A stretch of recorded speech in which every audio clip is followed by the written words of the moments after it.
Welcome back again for another video, and for this video ay i-review natin ang gaming mode nitong Red Magic 8 Pro. So kabibili ko lang itong phone na to kasi nasira na yung ROG 2 ko, so kailangan kong bumili kaagad ng phone. Sa video na to papakita ko sa inyo yung malupitang game mode nitong Red Magic 8 Pro. So since this is not full tutorials, I'll be using my native language, which is Filipino. Tara, simulan na natin to! Get ready. Ito, Knives Out game.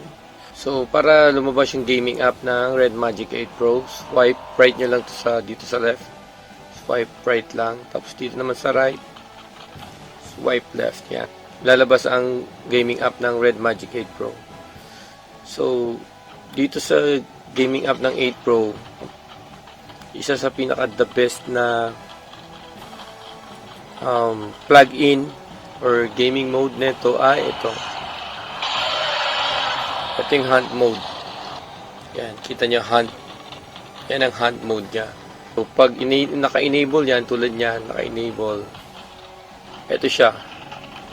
Yang H. Yan, H. Kita nyo H.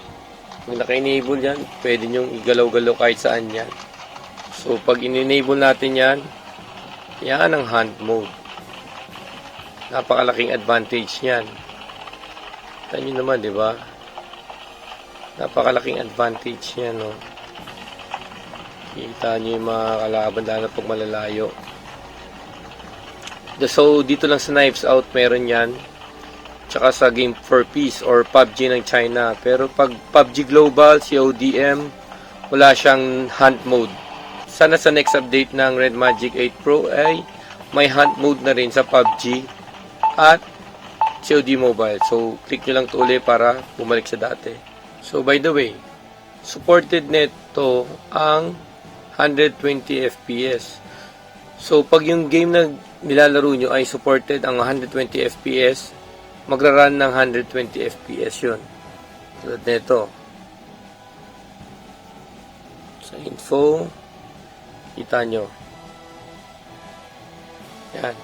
120 FPS. 121, 120, 100.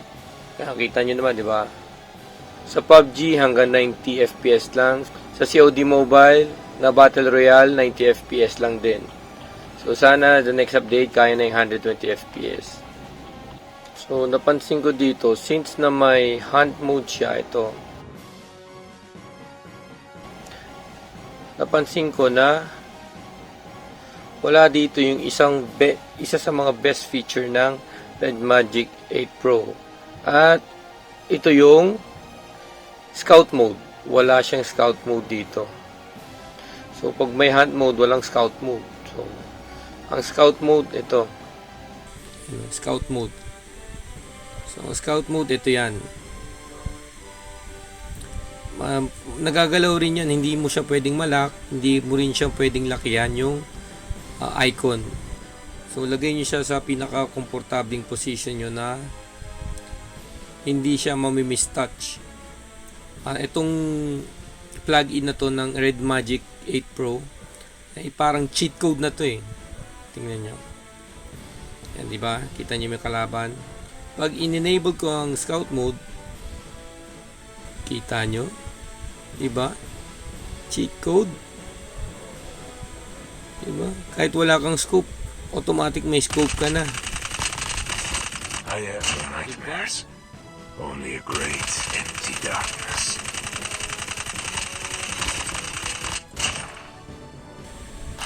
Diba? Kita nyo yung ano yan? Ganda na itong plug-in na to. Scout mode. Tapos, pag in-scope mo pa yan, mas lalong lalapit yan. Yan, o. Kita nyo naman. Diba? Scope. Diba? Tapos, pag gusto mo yung i-disable yung scout mode, pindutin nyo lang to. Uli. O, diba? Yan ang the best na plug-in na ginawa ng Red Magic for COD Mobile and PUBG Mobile. So, yung Gravity X, ito. Pwede kayong gumamit ng controller nyo So, make sure na Bluetooth yun na Bluetooth.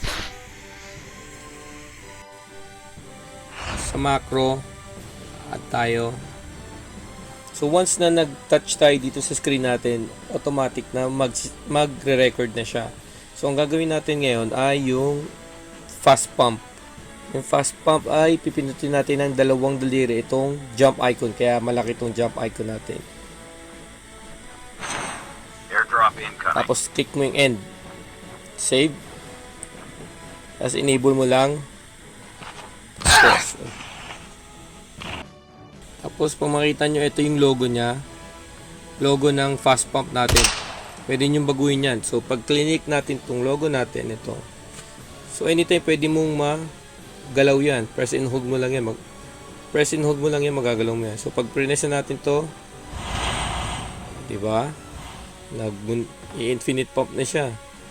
Isa pa. Yan, diba? Nag-fast pump na siya. So, pwede natin yang baguhin itong logo kung ano gusto nyo. Click nyo lang itong natin. Click mo lang itong tatlong dot sa macro. Ito, click nyo lang to. Pwede kayong pumili ng kung ano dyan. Ito, sabihin natin ito. Okay, X na natin. Kita nyo, ito. Nagbago to, diba? So, yun lang yun. Yan ang macro sa Red Magic 8 Pro. Hindi natin siya pwedeng lakihan at nagagalaw siya. Hindi siya pwedeng mailak kung saang position. Nagagalaw siya. And pwede kayong gumawa ng maraming macro since kita nyo naman to ang dami nito. Pwede kayong gumawa ng maraming macro. 10 macro siya ang pwede dito kasi 10 tong mga icons eh. So yun. So, ito yung sa left side. Ito yung mga plugins. So, may key mapping. So, ito yung key mapping na to. Try natin. Yan.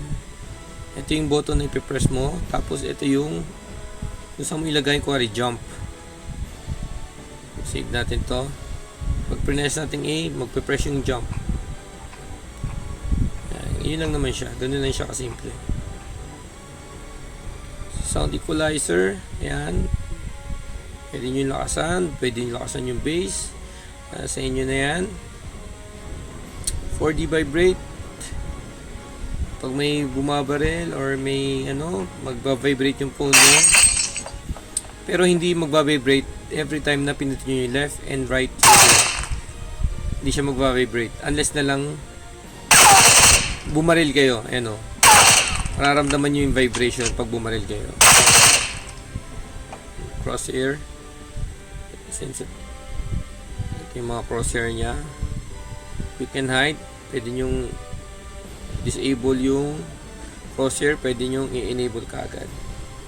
Stopwatch, yan may stopwatch 1 to 20 seconds. Ito yung stopwatch, pati ito pareho yan, stopwatch yan. Tapos ito timer 20 to 30 seconds, timer yan.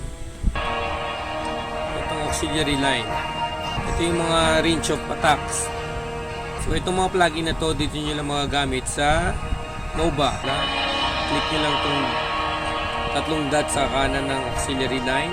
Red line lang, yung default 400 or default 525 or default 650. Yan ang malaki. Sa inyo na yun kung anong gagamitin nyo. Pwede nyo gamitin lahat or pwede nyo gamitin isa lang dyan. Kung makapag-serve ng guide assign nyo yun, mas maganda.